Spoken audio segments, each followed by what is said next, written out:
New details tonight as we continue to follow the Dallas County mass shooting that injured 13 and killed 3 at a Fordyce grocery store. In less than 2 minutes, we meet the victims in this devastating tragedy.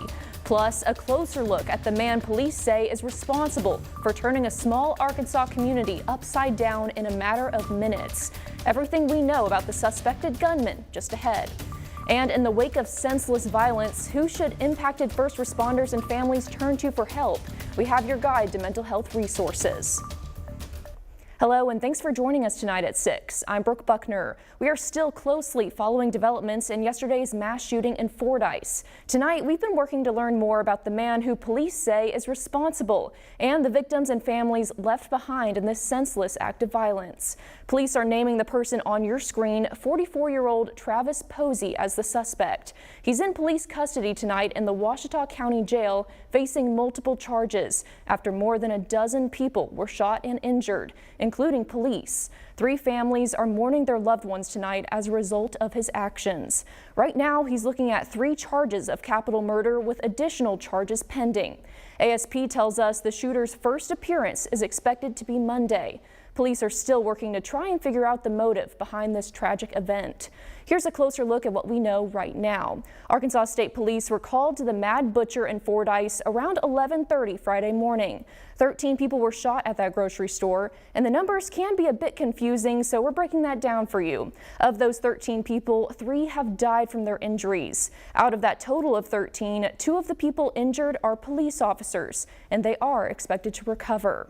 Right now, THV 11 wants to take time to focus not on the suspected shooter, but on the people tragically taken away from their friends, family, and loved ones. THV 11's Carter Thweet spent the day in Fordyce and joins us now. Carter, what has it been like out there today, and what are you hearing from people in the area?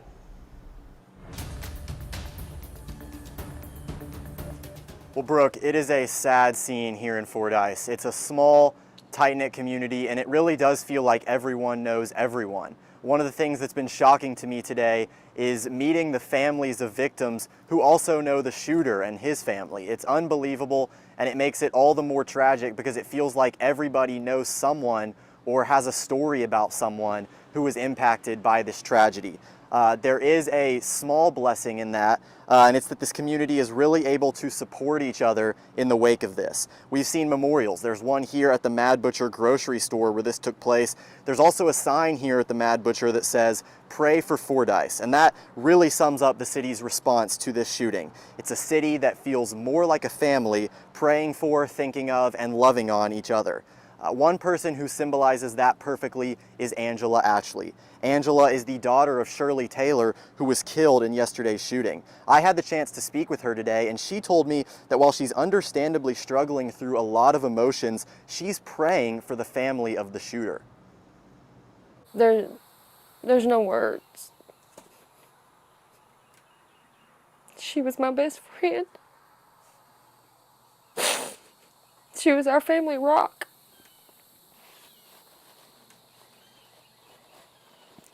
And I really hope he gets what's coming to him. I'm sorry to his family. I'm sorry that his mother is having to go through this. I pray that God gives her peace.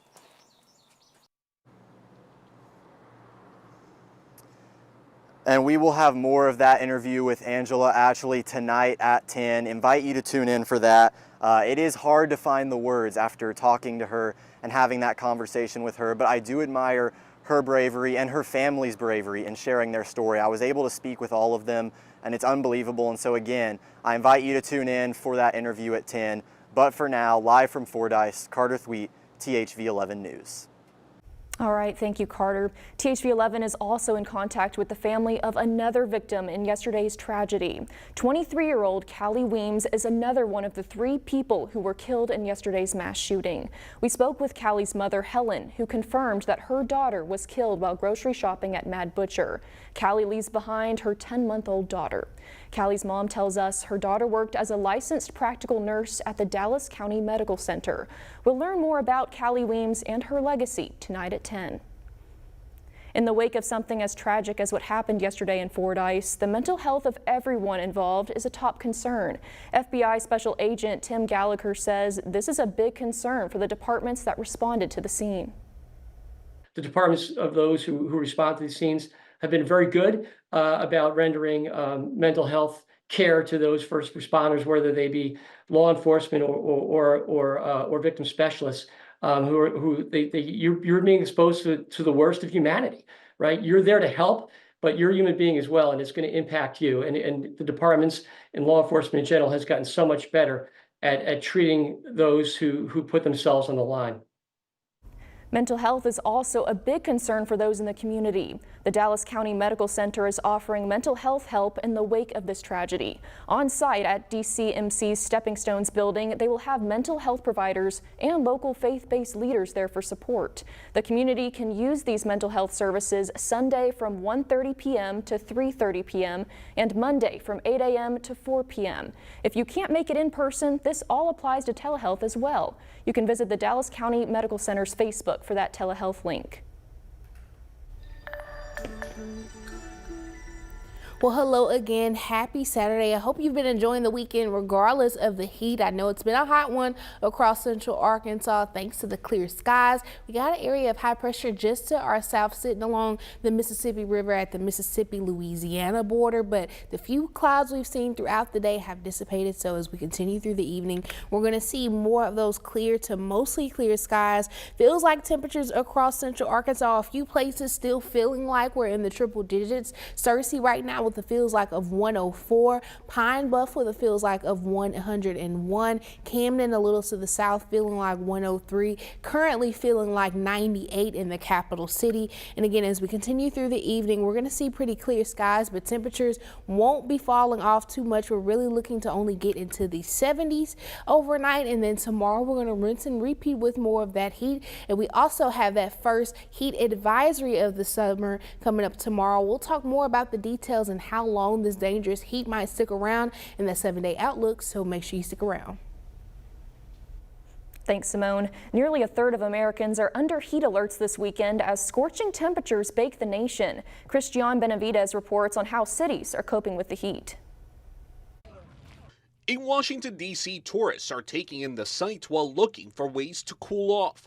There, it could peak with triple-digit temperatures this weekend. That would be a first for D.C. in nearly 8 years. We're asking people to just be mindful of how hot and how dangerous it can be and to avoid overheating.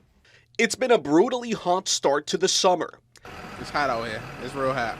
Kevin Hayward is a FedEx delivery driver in Virginia. Got a cooler, got a rag in the cooler. You just gotta grab your ice and grab your rag and then wipe your face. That's it. High temperatures have put more than 100 million Americans under excessive heat warnings and advisories this weekend, with the Northeast and the Mid-Atlantic bearing the brunt. Record-breaking temperatures this week gripped cities from Philly to Louisville. Preach the first thing on a hot day like this is hydrate, maintain cool, and then be prepared for the elements.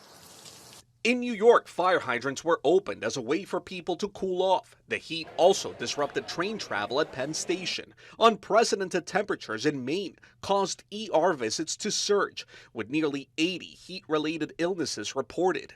Health experts are urging vulnerable populations to be especially careful of both the high temperatures and humidity.